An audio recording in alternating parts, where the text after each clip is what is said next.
Headlines. ఢిల్లీలో దీక్షకు కూర్చునేందుకు నేను సిద్ధం, కేసీఆర్ను రమ్మనండి, అప్పుడు నిధులు తెచ్చుడో మేమిద్దరం చచ్చుడో చూద్దామని తెలంగాణ ముఖ్యమంత్రి రేవంత్ రెడ్డి అన్నారు. కేంద్ర బడ్జెట్పై తెలంగాణ అసెంబ్లీలో చర్చ జరుగుతోంది. ఈ సందర్భంగా కేటీఆర్ మాట్లాడుతూ రాష్ట్రానికి జరిగిన అన్యాయంపై ఢిల్లీలో పోరాడదామని పిలుపునిచ్చారు. అందరం వెళ్లి ఢిల్లీలో జంతర్ మంతర్ వద్ద దీక్ష చేద్దామని సూచించారు. తెలంగాణ నుంచి ఉన్న కేంద్ర మంత్రులు కూడా నిధులు తెస్తారో రాజీనామా చేస్తారో తేల్చుకోవాలన్నారు. కేటీఆర్ వ్యాఖ్యలపై సీఎం రేవంత్ రెడ్డి స్పందించారు. చావు నోట్లో తలపెట్టి తెలంగాణ తెచ్చామని తాము ఎప్పుడూ చెప్పలేదన్నారు.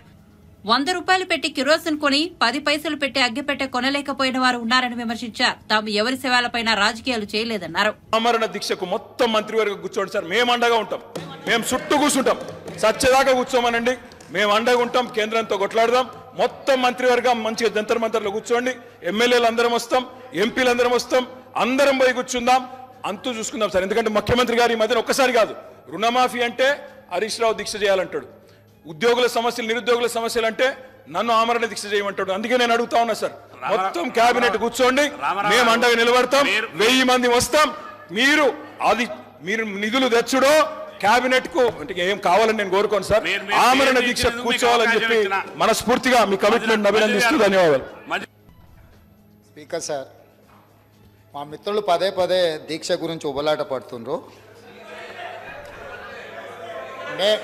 మేము ఎప్పుడు కూడా చావు నోట్లో తలబెట్టి తెలంగాణ సాధించమని మేము ఎప్పుడు చెప్పుకోలే.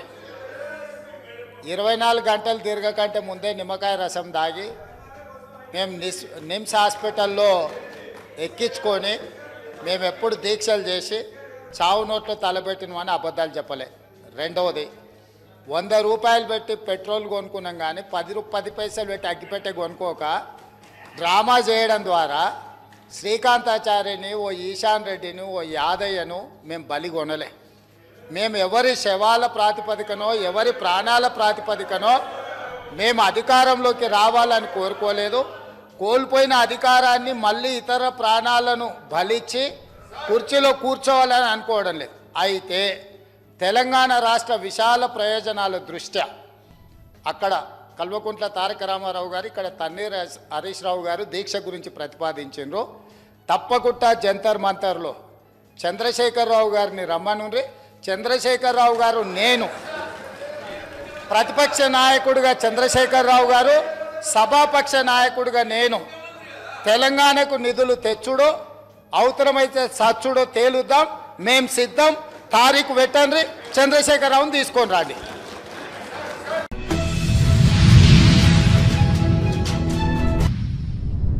ల్యాండ్ టైటిలింగ్ యాక్ట్ భయంకరమైనదని ఏపీ సీఎం చంద్రబాబు అన్నారు. ఆ చట్టం రద్దు బిల్లుపై శాసనసభలో జరిగిన చర్చలో ఆయన మాట్లాడారు. గత ప్రభుత్వం ఏమాత్రం ఆలోచించకుండా ఈ చట్టాన్ని తీసుకొచ్చిందని ఆగ్రహం వ్యక్తం చేశారు. దీంతో భూ యజమానులకు చాలా సమస్యలు వచ్చాయన్నారు.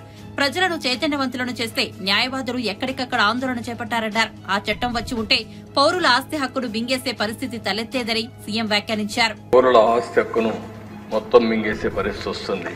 ఇప్పటికే అధ్యక్ష, రాష్ట్రంలో ఎప్పుడూ లేనంత ఈ భూ వివాదాలు పెరిగిపోయినాయి.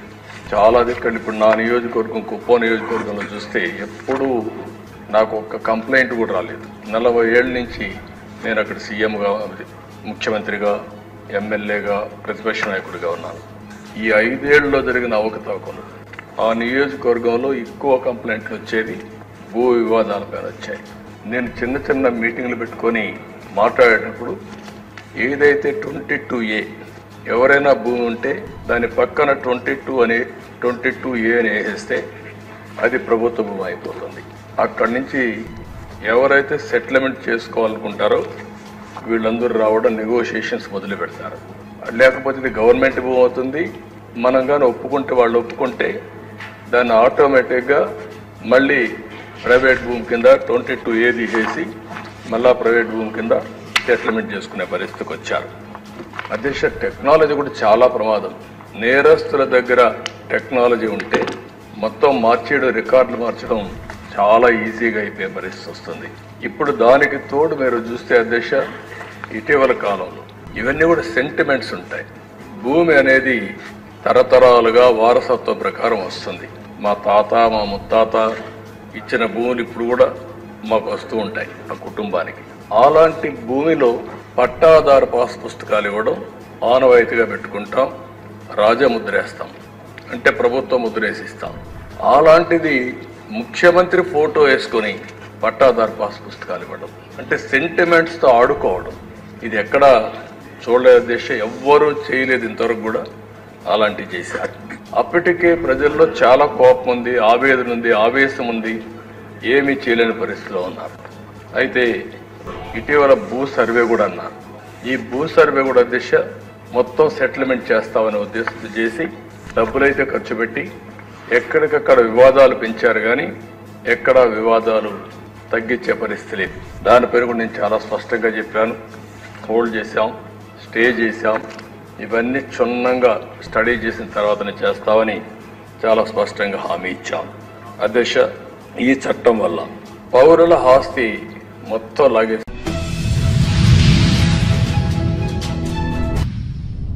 ఏపీలో శాంతి భద్రతలు పూర్తిగా క్షీణించాయని వైసీపీ అధినేత వైఎస్ జగన్మోహన్ రెడ్డి ఆరోపించారు.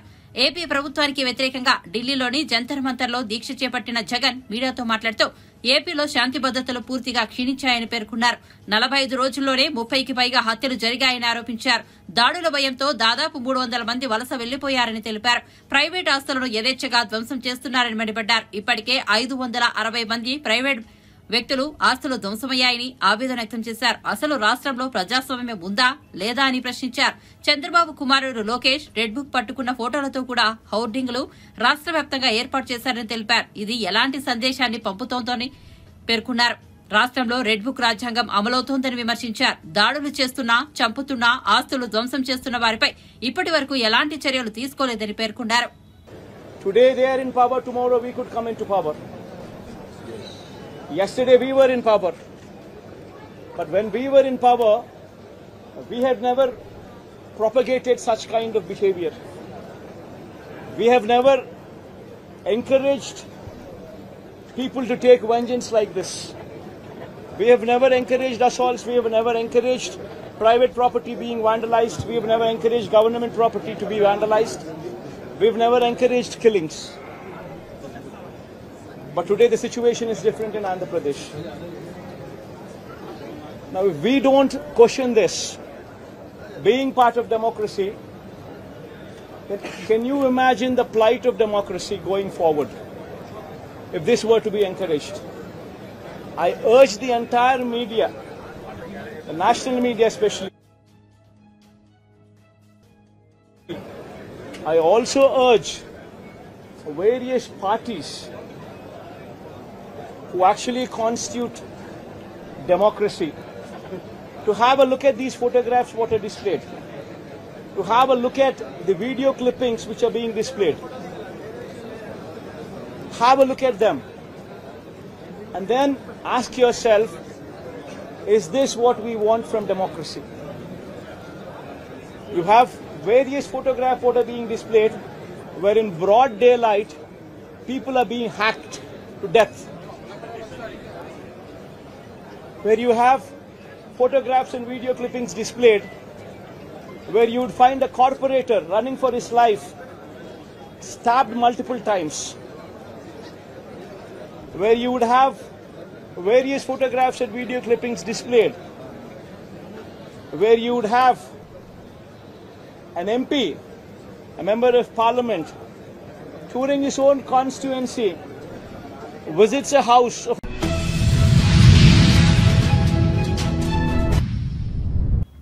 ఏపీలోని కూటమి ప్రభుత్వం కక్ష సాధింపు చర్యలకు పాల్పడుతోందని, రాష్ట్రంలో శాంతి భద్రతలు దారుణమైన స్థితికి చేరుకున్నాయని, ప్రజాస్వామ్యం కూని అవుతోందని ఆరోపిస్తూ జగన్ నేతృత్వంలో వైసీపీ నేతలు ఢిల్లీలో నిరసన చేపట్టిన సంగతి తెలిసిందే. ఈ ధర్నా కార్యక్రమానికి శివసేన ఎంపీ సంజయ్ రౌత్ మద్దతు తెలిపారు. సంజయ్ రౌత్ జంతర్ మంతర్ వద్ద వైసీపీ ధర్నాలో పాల్గొన్నారు. జగన్ తో పాటు కూర్చుని ఏపీలో జరిగిన పలు సంఘటనల తాలూకా ఫోటోలను ఆయన పరిశీలించారు. జగన్ ఆయనకు పలు సంఘటనలను వివరించారు.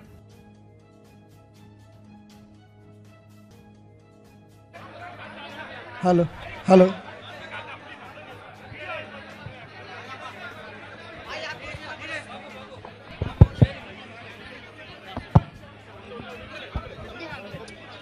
हमारे आंध्र प्रदेश के सभी भाई और बहनों, मैं आज यहाँ आया हूँ हमारे मित्र जगन जी को समर्थन देने के लिए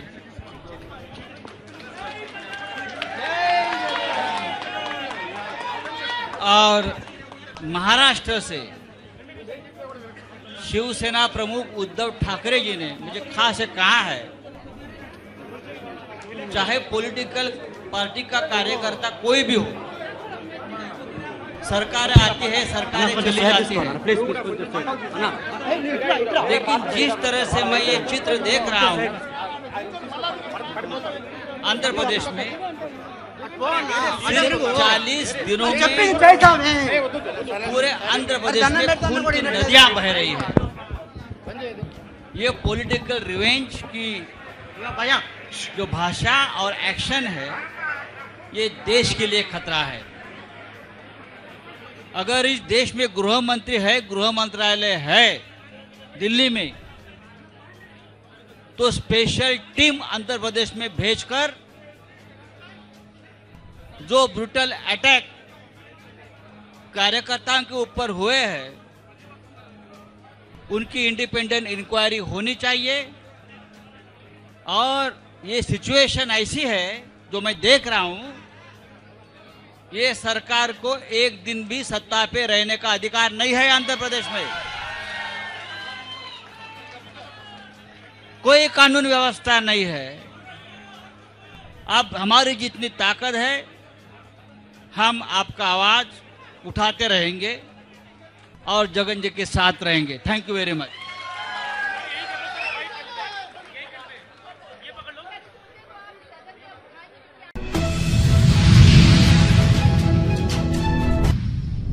బడ్జెట్లో తెలంగాణకు జరిగిన అన్యాయంపై తాము అఖిల పక్షానికి ధర్నాకు దేనికైనా సిద్దమని హరీష్ రావు అన్నారు. రాజకీయాలకు అతీతంగా రాష్ట్రం కోసం తాము సిద్దమన్నారు. కానీ రుణమాఫీ గురించి తనను, నిరుద్యోగుల గురించి కేటీఆర్ ను, ఇప్పుడు కేసీఆర్ ను దీక్ష చేయమని రేవంత్ రెడ్డి సూచిస్తున్నారని, అన్ని మేమే చేస్తే ఇక మీరేం చేస్తారని మాజీ మంత్రి ప్రశ్నించారు. తమది ఉద్యమ స్ఫూర్తి అని, కానీ రాజీనామా చేయకుండా పారిపోయింది మీరే అని విమర్శించారు. తెలంగాణ వాదులపైకి తుపాకీ గురిపెట్టి రైఫిల్ రెడ్డిగా పేరు పొందారని ఎద్దేవా చేశారు. పదవులను తృణప్రాయంగా వదిలేశామన్నారు. తెలంగాణ కోసం బీఆర్ఎస్ త్యాగాలు చేసిందన్నారు. కేసీఆర్ చావు నోట్లో తలపెట్టి తెలంగాణ తెచ్చాడన్నారు. నాడు సోనియాను దెయ్యం, రాహుల్ గాంధీని పప్పు అన్న రేవంత్ రెడ్డి ఇప్పుడు వారిని పొగుడుతున్నారని వ్యాఖ్యానించారు. నాకు తీవ్రమైన అన్యాయం జరిగిన మాట వాస్తవము. మీరు రిజల్యూషన్ ప్రవేశపెడితే దాన్ని ఏకగ్రీవంగా పాస్ చేయడానికి మేము సిద్ధంగా ఉన్నాము. 2, మీరు ఢిల్లీకి అఖిలపక్షం తీసుకువెళ్తే మీ వెంట రావడానికి సిద్ధంగా ఉన్నాము. ఢిల్లీలో ధర్నా చేద్దామంటే మేము కూడా మీతో పాటు ధర్నా చేయడానికి సిద్ధంగా ఉన్నాము. ఈ రాష్ట్ర ప్రయోజనాల విషయంలో ఎట్టి పరిస్థితుల్లో రాజకీయాలకు అతీతంగా ఏ పోరాటానికైనా బీఆర్ఎస్ పార్టీ సిద్ధంగా ఉన్నది, ఉంటది అని స్పష్టంగా తెలియజేస్తా ఉన్నాను. ఇకపోతే అధ్యక్ష, గౌరవనీయ ముఖ్యమంత్రి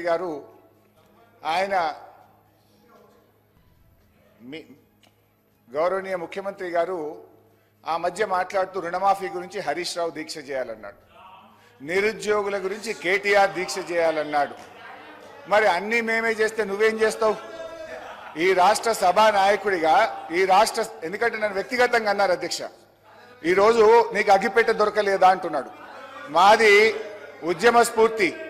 మీలాగా ఆ రోజు రాజీనామా చేయమంటే తెలుగుదేశం పార్టీ తరఫున ఎమ్మెల్యేగా ఉండి రాజీనామా చేయకుండా పారిపోయినటువంటి చరిత్ర మీది.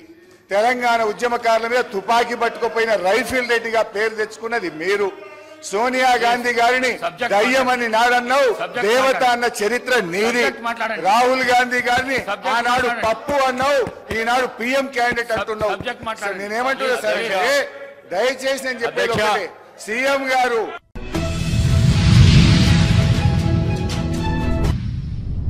పలు రాష్ట్రాలకు సరిహద్దుగా ఏపీ ఉన్నందున రాష్ట్రంలో మద్యపాన నిషేధం చాలా కష్టమైన విషయమని డిప్యూటీ సీఎం పవన్ కళ్యాణ్ చెప్పారు. మద్యానికి బానిసలైన వారి కోసం డీ అడిక్షన్ కేంద్రాలు ఏర్పాటు చేయాలని సూచించారు. గత ప్రభుత్వ మద్యం విధానంపై విపక్ష నేతలు సమాధానం చెప్పాల్సి ఉందన్నారు. విపక్ష నేతలు జవాబు ఇవ్వకుండా తప్పించుకుని పారిపోయారని ఎద్దేవా చేశారు. గత ప్రభుత్వ మద్యం విధానంపై వారిని జవాబుదారీ చేయాలని కోరారు. డిజార్డర్ వచ్చేస్తుంది అనేది తర్వాత దీంట్లో తేలింది అధ్యక్ష. అంటే ప్రజలకు కావాల్సిన డబ్బు, ప్రజలకి రావాల్సిన డబ్బు ఇవన్నీ కూడా ఎక్కడికి వెళ్ళిపోయినాయి?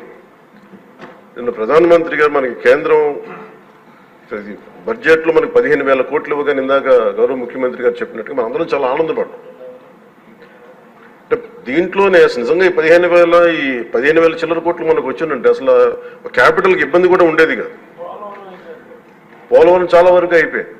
ఒక చిన్నపాటి ఉద్యోగి తప్పు చేస్తే 20,000 రూపాయలు లంచం తీసుకున్నాడని చెప్పి లంచం తీసుకున్నందుకు ఏసీబీ ఎంక్వైరీ ఉంది, లేదంటే డిపార్ట్మెంటల్ ఎంక్వైరీ ఉంది. అలాంటిది రాష్ట్ర వ్యవహారాలు నడిపే ముఖ్యమంత్రి కానీ వారి సంబంధిత సభ్యులు కానీ స్టేట్ ఎక్స్చెకర్కి 18,860 కోట్ల రూపాయలు పైచులకు ప్రప్రథమంగా ఇక్కడే మనకి తేలుతా ఉంటే వీళ్ళు శిక్ష పడకుండా ఎలా తప్పించుకుంటారు? శిక్ష పడాలి. వీళ్ళేమో దారుణంగా 18,000 కోట్లు అటు ప్రజల్ని కనీసం వాళ్ళ క్వాలిటీలు మన లిక్కర్ మనకి తాగాలని చెప్పి ఎవరిని మనం కూర్చోబెట్టి మనం పెంపొందించట్లా. ఓకే, ఒక వ్యసనం అనుకోండి, దానికి ఏదైనా పేరు పెట్టుకోండి.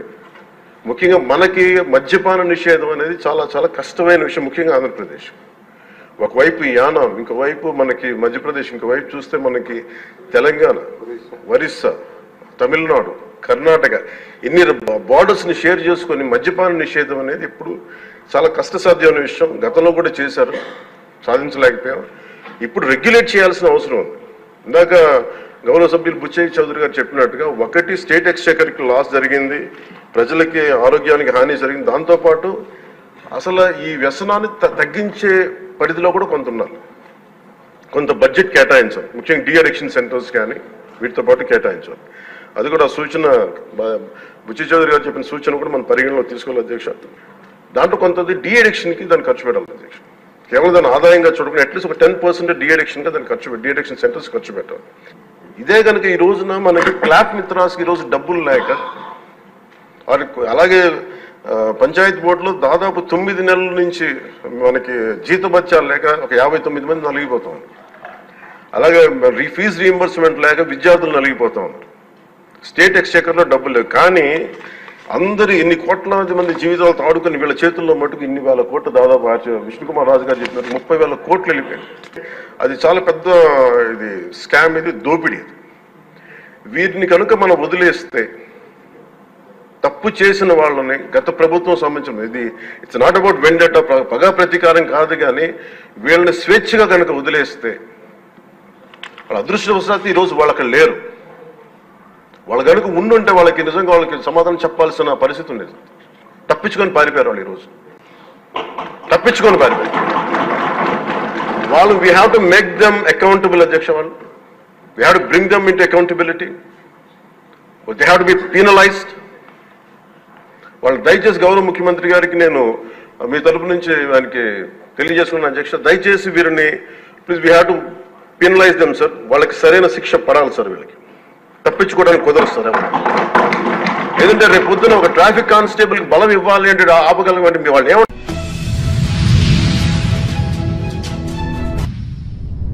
మాజీ మంత్రి హరీష్ రావును ఆదిలాబాద్ తీసుకెళ్లి తండాలను చూపిస్తామని, అప్పుడు అక్కడి సమస్యలు ఆయనకు అర్థమవుతాయని సీఎం రేవంత్ రెడ్డి ఎద్దేవా చేశారు. తెలంగాణ శాసనసభ సమావేశాల్లో భాగంగా ప్రశ్నోత్తరాల సమయంలో సీఎం రేవంత్ రెడ్డి మాట్లాడారు. ఈ సందర్భంగా బీఆర్ఎస్ ఎమ్మెల్యేలపై ఆగ్రహం వ్యక్తం చేశారు. పంచాయతీలుగా మారిన తండాలకు రోడ్డు మార్గం లేదు. అన్ని తండాలకు మండల కేంద్రం నుంచి బీటీ రోడ్లు వేస్తాం, విద్యుత్ సౌకర్యం కల్పిస్తాం. 7 లక్షల ఇళ్లకు గత ప్రభుత్వం తాగునీరు ఇవ్వలేదు. ప్రజలు శిక్షించినా బీఆర్ఎస్ మాత్రం మారలేదు. తప్పులు చేశారు, ప్రజలు శిక్షించారు, అయినా మారలేదు. బీఆర్ఎస్ నేతలకు మంచి బుద్ధి కలగాలని ప్రార్థిస్తున్నామని రేవంత్ రెడ్డి పేర్కొన్నారు. నిర్ణయం తీసుకున్నది. అదేవిధంగా అన్ని తండాలకు తాగునీటి సౌకర్యము, విద్యుత్తు సౌకర్యము. పాపం మంత్రి గారు, మాజీ మంత్రి గారు గతంలో వాళ్ళ నాయకుడు చెప్పిన అబద్ధాలనే ఇంకా బతుకుతున్నట్టున్నాడు. కావాలంటే వారిని తీసుకెళ్తాము. సీతక్క, ఆదిలాబాదు జిల్లాలో ఐటీడీఏ ప్రాంతంలో ఉన్న గూడాలల్ల నీళ్ల విషయం, కరెంటు విషయం వారిని ప్రత్యేకంగా తీసుకెళ్ళండి. అన్ని గ్రామ పంచాయతీలను తీర్మానాలు చేసి తెప్పించినాము. 7 లక్షల ఆవాసాలకి ఇంతవరకు మీరు నీళ్ళు ఇవ్వలేదు. ఇప్పటికే ప్రాథమికంగా మాకు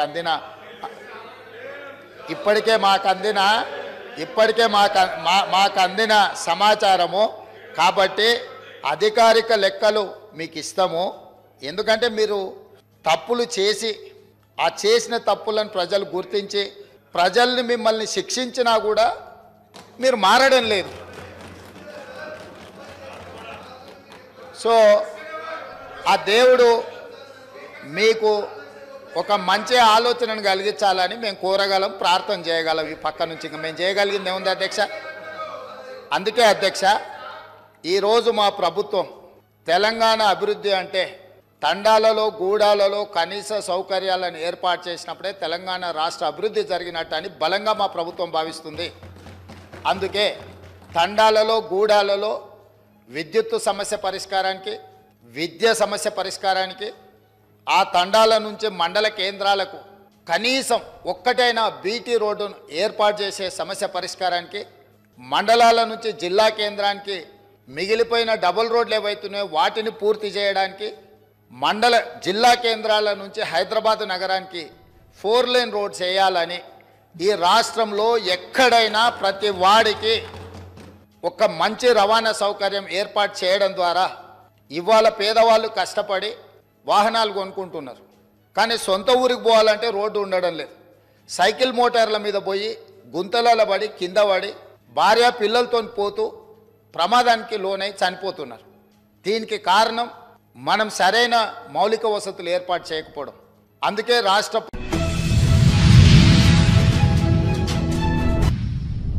తల్లికి వందనం పథకానికి విధి విధానాలను రూపొందిస్తున్నామని ఏపీ విద్యాశాఖ మంత్రి నారా లోకేష్ తెలిపారు. శాసన మండలిలో సభ్యులు అడిగిన పలు ప్రశ్నలకు ఆయన సమాధానమిచ్చారు. ఎంతమంది పిల్లలు ఉన్నా అందరికీ తల్లికి వందనం ఇస్తామని స్పష్టం చేశారు.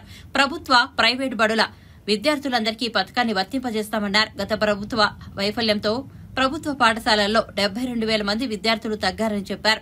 ఇతర రాష్ట్రాల్లోని మంచి విధానాలపై అధ్యయనం చేస్తామని తెలిపారు. వచ్చే విద్యా సంవత్సరం నుంచి విద్యాశాఖలో మంచి విధానాలను అమలు చేస్తామన్నారు. వాళ్ళు ఎలిజిబుల్ అనేది 5,000 కన్నా తక్కువ వస్తే ఎలిజిబుల్ అన్నారు. అట్లా మళ్ళీ దాన్ని మార్చారు. భూమి కూడా అది కూడా మార్చారు. దాని తర్వాత ఎలక్ట్రిసిటీ కన్జంప్షన్ విషయంలో కూడా కొన్ని నుసుకలు జరిగినాయి. ఇంతేకాకుండా పాదయాత్రలో కూడా నేను అనేక మందిని కలిసినప్పుడు వాళ్ళు చాలా స్పష్టంగా మేము ఇప్పుడు అప్పు చేసి ఒక 4-వీలర్ 4th హ్యాండ్ బండి కొన్నాం అంటే 30,000 రూపాయలు 40,000 రూపాయలు పెట్టి ఒక స్కార్పియో కొనుక్కున్నాం. ఇమీడియట్గా తీసుకున్న వెంటనే మా తెల్ల కార్డు పోయింది, దానివల్ల మాకు రావాల్సిన సంక్షేమ కార్యక్రమాలన్నీ పోయినాయని వాళ్ళు నాకు చెప్తాం కూడా జరిగింది. ఇది కూడా మేము డిస్కస్ చేస్తున్నాం. ఎందుకంటే గ్రామ సచివాలయ, వార్డు సచివాలయాలు స్వామి గారి కింద ఉంది, మళ్ళీ ఆర్టీజీ నా కింద ఉంది. మీ ఇద్దరం కూర్చుని డేటాని కూడా ప్యూరిఫై చేయాలి, పకడ్బందీగా ఇది అమలు చేయాలనేది లక్ష్యంతో మేము చేస్తున్నాం అధ్యక్ష. సో మీకు ఎలాంటి సందేహం అవసరం లేదు. అర్హులు ఎంతమంది ఉన్నా ఇవ్వాలనేదే ఎన్డీఏ ప్రభుత్వం లక్ష్యం. అది మేము సాధిస్తాం. రెండోది, ఇది బోత్ ప్రభుత్వం, ప్రైవేట్ పాఠశాలలకు వెళ్ళే విద్యార్థులకి వర్తిస్తుంది. ఇంకో పక్కన పెద్దలు అన్నట్టు అధ్యక్ష 2019 నుంచి 24తో పోల్చితే ప్రభుత్వ పాఠశాలలో సుమారుగా 72,000 మంది విద్యార్థులు తగ్గారు అధ్యక్ష. ఇది కూడా మేము చర్చిస్తున్నాం. ఎందుకంటే నాడు నేడు కార్యక్రమం ద్వారా వేలాది కోట్ల రూపాయలు ఖర్చు పెట్టిన విషయం వాస్తవం. కానీ ఎందుకు విద్యార్థులు తగ్గారు? గత ప్రభుత్వం సిబిఎస్ఈ తీసుకొచ్చింది.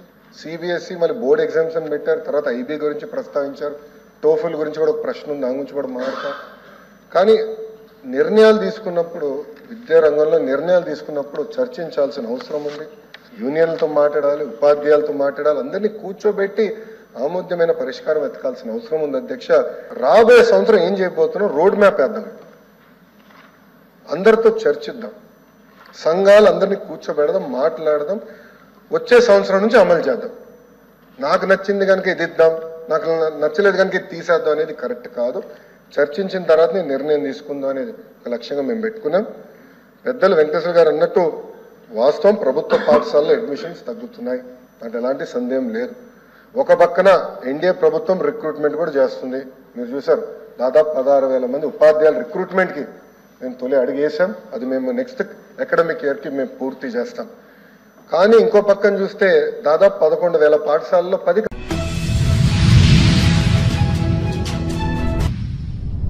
తాడిపత్రి వైఎస్ఆర్సీపీ మాజీ ఎమ్మెల్యే కేతిరెడ్డి పెద్దారెడ్డి అక్రమాలపై తెలుగుదేశం నేత జేసీ ప్రభాకర్ రెడ్డి అనంతపురం ఎస్పీకి ఫిర్యాదు చేశారు. సుమారు 150 వాహనాల్లో అనంతపురం వెళ్లి ఎస్పీకి ఆధారాలు సమర్పించారు.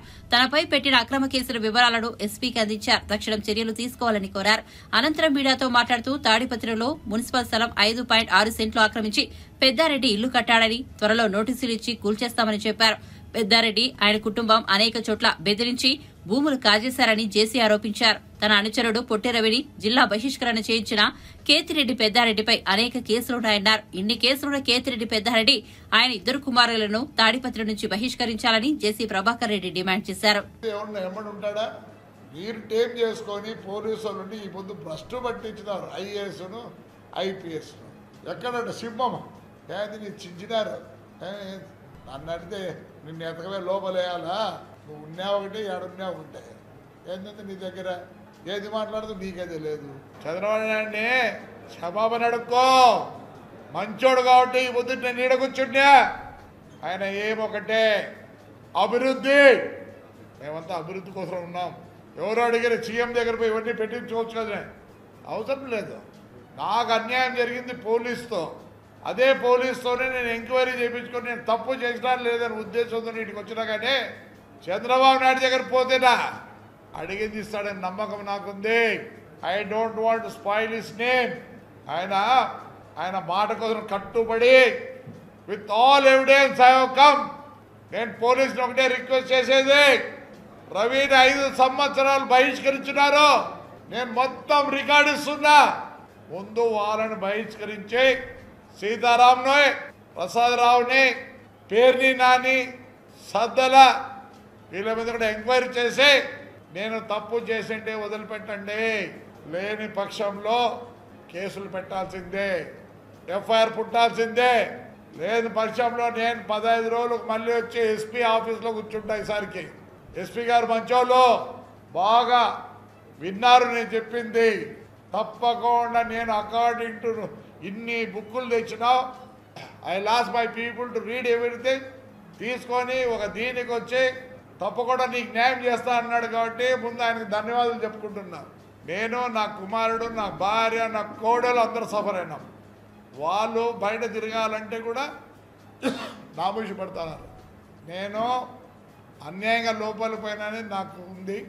తప్పు చేసినారని ఒక తప్పు ఎస్పీ గారు చెప్తే ఇదంతా ఫాల్స్. అప్పుడు పోలీస్ ఆఫీసర్లు పని కట్టుకొని సజ్జల రామ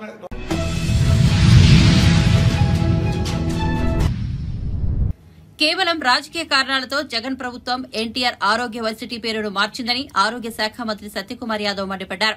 హెల్త్ యూనివర్సిటీకి ఎన్టీఆర్ పేరును పునరుద్దరిస్తూ మంత్రి సత్యకుమార్ ప్రవేశపెట్టిన సవరణ బిల్లుకు అసెంబ్లీ ఏకగ్రీవంగా ఆమోదం తెలిపింది. పేరు మార్పు వల్ల అనేక వర్సిటీల్లో అడ్మిషన్లు, విదేశాల్లో ఉన్నత విద్యకు వెళ్తున్న విద్యార్థులు తీవ్రంగా ఇబ్బంది పడ్డారని ఆవేదన వ్యక్తం చేశారు. పేరు పెడితే సముచితంగా ఉంటుందని నాటి ప్రభుత్వం 1998లో ఒక యాక్ట్ అమెండ్మెంట్ తీసుకొచ్చి దాన్ని ఎన్టీఆర్ హెల్త్ యూనివర్సిటీగా మార్చడం జరిగింది అధ్యక్ష. తదనంతరం 2006లో డాక్టర్ వైఎస్ రాజశేఖర రెడ్డి గారు ముఖ్యమంత్రిగా ఉన్నప్పుడు దాన్ని మరొక సవరణ చేసి doctor NTR university of health సైన్సెస్గా మార్చడం జరిగింది అధ్యక్ష. అయితే 2022లో కేవలం రాజకీయ కారణాల వల్ల నాటి ప్రభుత్వం జగన్మోహన్ రెడ్డి గారు ముఖ్యమంత్రిగా ఉంటున్నప్పుడు వీటిని పేరు మార్చి ఇంకొక సవరణ తీసుకొచ్చి doctor NTR university of health సైన్సెస్ని doctor YSR university of health సైన్సెస్గా మార్చడం జరిగింది అధ్యక్ష 2022న.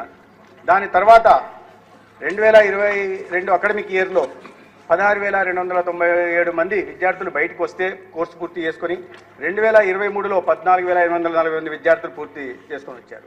ఈ క్రమంలో అనేక మంది విద్యార్థులు ఈ బయటకు వచ్చిన విద్యార్థులందరూ కూడా తీవ్ర ఇబ్బందులు పడ్డారు అధ్యక్ష. ఎందుకంటే ఈ పేరు మార్పు వల్ల అనేక యూనివర్సిటీల్లో అడ్మిషన్స్కి ఇబ్బందులు వచ్చాయి. ఆ రకంగా సర్టిఫికెట్లు దాదాపు 500 మంది విదేశాల్లో ఉన్నత విద్య కోసం వెళ్తున్న 500 మంది విద్యార్థులు నేమ్ చేంజ్ సర్టిఫికేటరీ కోసం కానీ లెటర్లు కానీ రాయడం జరిగింది. అదేవిధంగా 7,000 మంది ఎంబీబీఎస్ విద్యార్థులు కూడా తీవ్ర ఇబ్బందులు, తీవ్ర ఒత్తిడికి లోనైన సందర్భం కూడా ఉంది అధ్యక్ష. ఇవన్నీ కాక కన్ఫ్యూజన్ కూడా క్రియేట్ అయింది. అక్కడ సిబ్బందిలో కానీ ఇతర యూనివర్సిటీల్లో కానీ కన్ఫ్యూజన్ కావడం, అనేక అనుమానాలు రేకెత్తించబడి కూడా అసలు ఈ సర్టిఫికేట్ దొంగ సర్టిఫికేటా, ఒరిజినల్ సర్టిఫికేటా అని అనుమానాస్పదంగా విదేశాల్లో అడ్మిషన్ కోసం వెళ్ళిన విద్యార్థులను చూసే పరిస్థితి కూడా ఈ పేరు మార్పు కారణంగా కలిగింది అధ్యక్ష. దాంతో విద్యార్థుల తల్లిదండ్రులు కూడా తీవ్రమైన ఒత్తిడికి లోనయ్యారు. విద్యార్థుల్లో తీవ్రమైన వ్యతిరేకత కూడా దీని కారణంగా జరిగింది. ఒక అస్తిత్వాన్ని కూడా ఏదైతే ట్రెడిషను ఐడెంటిటీ ఏదో ఉందో దాన్ని కూడా కోల్పోయే పరిస్థితి యూనివర్సిటీకి కలిగింది అధ్యక్ష. ఎన్టీఆర్ గారి పేరు మార్చడంలో ఔచిత్యం ఏంటో అర్థం కాదు. పోనీ వైఎస్ రాజశేఖర రెడ్డి గారే దానికి డాక్టర్ ఎన్టీఆర్ యూనివర్సిటీగా పేరు మార్చారు. దీని పేరు మార్చి వైఎస్ రాజశేఖర రెడ్డి గారి పేరు పెట్టడం వల్ల రాజశేఖర రెడ్డి గారికి జరిగిన గవర్నమెంట్ కూడా నాకు అర్థం కాదు అధ్యక్ష. కానీ కడప జిల్లా గురించి కూడా ప్రస్తావించారు అధ్యక్ష. కడప జిల్లా పేరు రాజశేఖర రెడ్డి గారు కడప జిల్లా వాసి అయితే రాజశేఖర రెడ్డి గారి మరణానంతరం కిరణ్ కుమార్ రెడ్డి